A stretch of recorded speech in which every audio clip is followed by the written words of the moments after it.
Kawan kita kata tak sampai seru, kata kat dia seruan dah sampai, hang saja pekak. Seruan dah sampai, cuma hang saja pekak.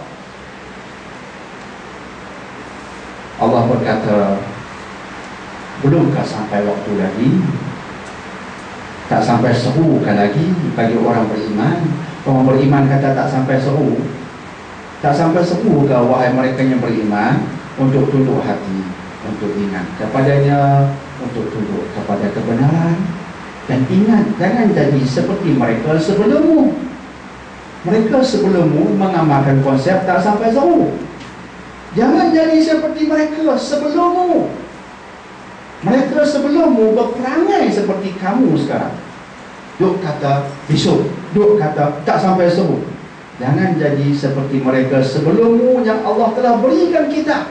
Seperti kita diberikan kitab, dah lengkap pun. Seruan kitab dah lengkap. Sama seperti orang sebelummu diberikan juga kitab. Mereka tu ahli kitab. Tapi mereka biarkan berlalu masa yang panjang. Tak mau pegang dengan kitab. Kaji pun tak, amal pun tak. Tak sampai seru. Berlalu masa panjang. Lepas sehari, berlalu seminggu, berlalu sebulan, berlalu setahun, berlalu sedekat 10 tahun. Tu tak sampai seru lagi. Berlalu masa yang panjang, kata Allah. Apa berlaku? Sehingga hati mereka menjadi keras. Itu yang kita kata wal'iyadzubillah. Sampai hati jadi keras. Apa maksud hati menjadi keras? Sudah terlajak dengan benda-benda yang salah. Sebab tak sampai seru. Akhirnya tak semayang. Sebab apa tak sampai seru? Seronok pula tak semayang. Hati menjadi keras. Susah nak berubah. Tak tutup aurat. Seronok pula tak tutup aurat. Sampai mati. Dan kemudian Allah kata apa di hujung ayat 16, wa katsirum minhum fasiqun. Akhirnya kebanyakan mereka menjadi golongan yang fasik. Kita dah jelas apa dia fasik. Sebab jika orang panggil kita fasik, maaf, apa maksudnya fasik? Pelaku dosa-dosa besar yang tidak pernah mau bertobat. Itu fasik. Orang yang seronok buat dosa-dosa besar, artinya orang yang sering kali mengatakan tak sampai seru, dia calon menjadi fasik. Sebab hatinya akan menjadi keras, seronok dengan perbuatan salah, dan susah hendak berubah. Sebab itu jika ada kesempatan untuk berubah, jangan tunggu. InsyaAllah jangan tangguh. Buat perubahan. Jangan tunggu. Contoh, tiba-tiba kita tak pernah semayang, ada kawan yang ajak kita semayang. Malah nak bantu kita, mengajar kita semayang. Free of charge pun. Jangan kata besok. Sebab yang memberi kesempatan itu Allah Subhanahu wa ta'ala. Semua kita diberikan peluang untuk berubah. Sama ada kita mau mengambilnya ataupun tidak, itu pilihan kita.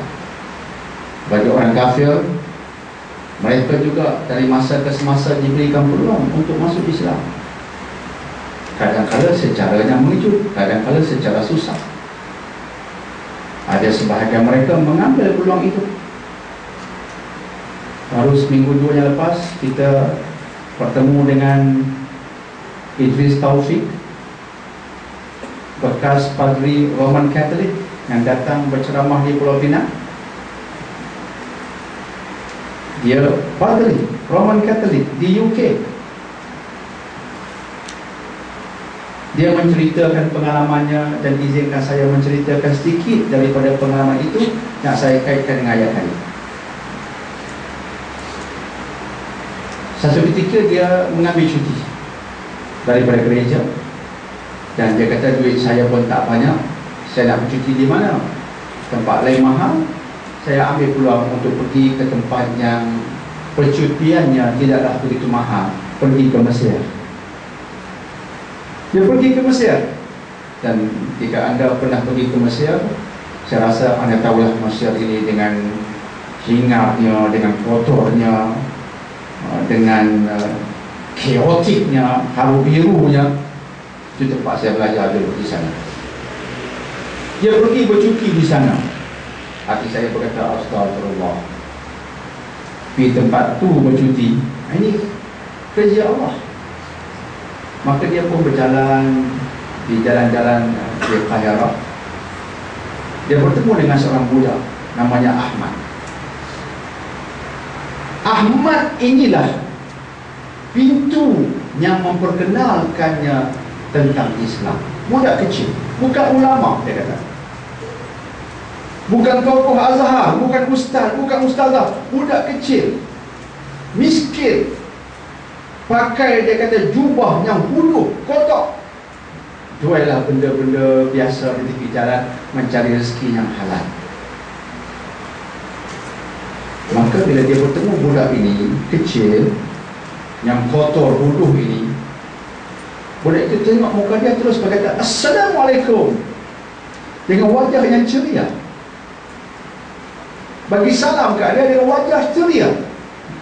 Padahal kata Idris Taufik, aku lihat dia ini memang miskin, baju dia punya kotor, nampak sangat, dari keluarga yang papa ke dana.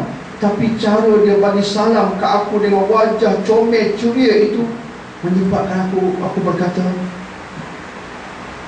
budak ini dalam keadaan macam ini pun masih lagi tersenyum, masih lagi beradab memberi salam pada aku. Kemudian bila Idris Taufik bertanya padanya, bagaimana keadaan hidup kamu? Dia kata apa? Dia tak merungut. Dia tak kata susah tu hidup. Dia senyum. Alhamdulillah. Tak ada rungutan dari mulut dia. Yang aku nampak dengan senyuman, keceriaan, Alhamdulillah. Padahal aku tahu dia ini miskin, merempat tepi jalan, tapi senyum, Alhamdulillah.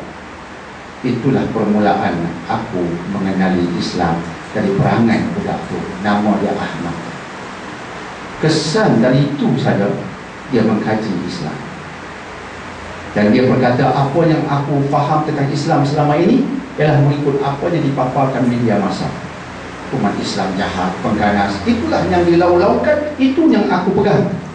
Sehingga aku bertemu budak miskin di tepi jalan Kahira bernama Ahmad, yang memberi salam, yang berkata, Alhamdulillah, dengan wajah tersenyum kepada aku sedar ada kekuatan luar biasa pada budak seperti ini.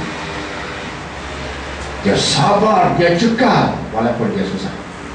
Ada kekuatan luar biasa dalam budak ini. Maka selepas itulah dia pun mengkaji, dan belum lagi nak peluk Islam. Walaupun dia tahu Islam dah benar, dia tahu Bible dia tak betul, tapi belum lagi nak peluk Islam. Dia tangguh bagi masa Allah dah bagi peluang. Sehingga akhirnya dia kata, aku menghadiri ceramah Cat Stevens yang dah peluk Islam. Ketika itu Yusuf Islam, ceramah Yusuf Islam benar-benar menyedarkan dia tentang kecantikan Islam. Tapi dia masih lagi nak tunggu, nak bagi masa lagi, tak sampai suruh lagi, punya bahasa saya. Akhirnya lepas ceramah dia pergi bertemu dengan Yusuf Islam. Dia kata apa? Kalau seorang tu nak peluk Islam, bukan aku, dia kata.